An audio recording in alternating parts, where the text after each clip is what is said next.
Okay, let's make this lesson in a sort of question and answer model. Okay, so what's the meaning of pop art? It varies from popular and it returns to the material realities of everyday life. So meaning not like folk, but meaning like people, actually, like everyday life things and everyday life people. Sometimes they have a hint of irony in all this, but mainly they are a reaction against a very intellectual movement that was on that moment, that was the abstract expressions. But we're going to talk about this.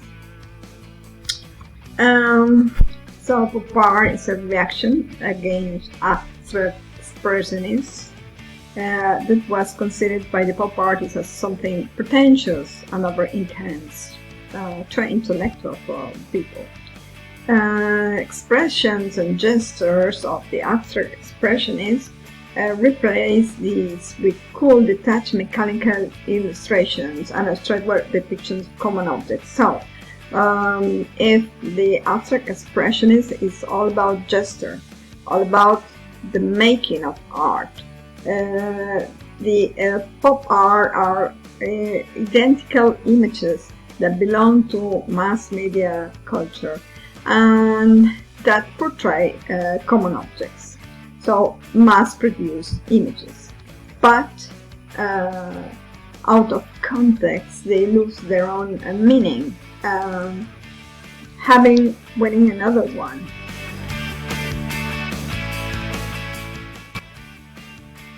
That's an example. So that's Jackson Pollock, the artist who we're going to study next. Abstract expressionists emphasize the emotions rather than the objects, okay? Turning inward, and they are especially difficult to understand. Instead, pop artists focus on everyday objects. They are outward and inward, and they refuse to see objects as something sacred. So pop art was both an abashed celebration and a scathing critique of the banal and popular culture. That's very important, since it's not just that they are celebrating consumerism, because it's not like that. They are stating that our society is ruled by consumerism, but it's also an irony, meaning that all this, our culture, is very banal, very nonsense. I like this sentence: pop artists did images that anybody walking down the street could recognize in a split of a second. All the great modern things that the abstract expressionists tried so hard not to notice at all. So they made evident, they made clear what is already clear. What sort of images did pop artists use?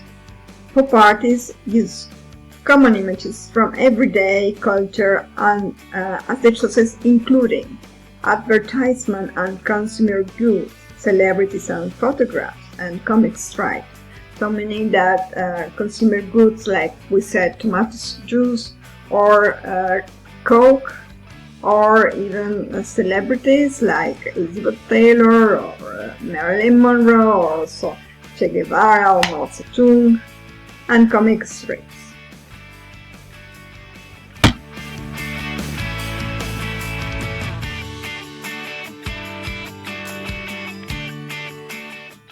What materials did they use? They used acrylic paints, plastic, photographers, fluorescent and metallic colors, silkscreen ink, canvas, rubber for sculpture, and vinyl. Okay, so very plastic canvases. Okay, materials. What sort of technologies did they use? They used mass production, fabrication, photography, printing, serial stenciling, color silk screen. okay, that most of them related with advertising, as we said before. Okay.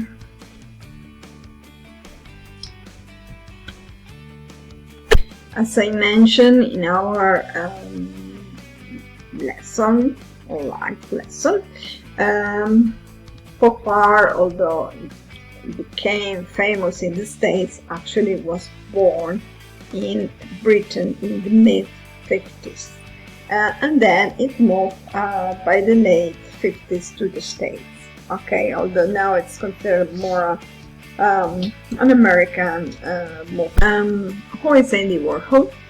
Well, Andrew Warhol, popularly known as Andy Warhol, was the central figure of the American pop art movement. He became famous worldwide for his avant-garde pop art paintings and screen printings. He started out in advertising and was also a commercial illustrator and was very successful. Which process did he use to create his works? Andy Warhol used photographic silk screening, a method of mass production to create his paintings of assembly line objects and celebrities, whom he thought were themselves mass-produced. The process he used allowed him to create a large number of frames, which each frame somewhat differed from the other. Why did he repeat an item so many times? Warhol repetitive soup cans or Coca-Cola bottles or dollar bills represented mass production and assembly line objects that demand quick recognition and consumption. Let's talk about the Marilyn series. Warhol had a very special interest in movie stars and was obsessed with Hollywood fame and glamour. This passion of his was represented in his art. In 1962, when he started creating portraits of Marilyn Monroe, he made portraits of other movie stars and music artists too. All of them were icons of consumerism and Hollywood-obsessed America, advertising colors and techniques, and using unnatural colors make the actress an object to be consumed as a simple bottle of Coke. Her face and her lips share a shape as heart, as we have seen in our life lesson. Skin usually has a very artificial color, such as this, like it's pink, no? So Warhol uses celebrities, uses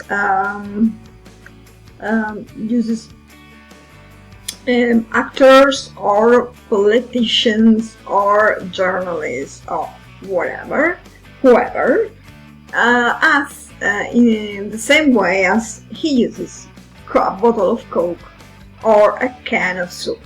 Why? Because it means that these are images of our mass consumption society. So it means that they are to be consumed like a bottle of Coke. That's very synthesized pop art. So focus on Warhol and on the Marilyn series.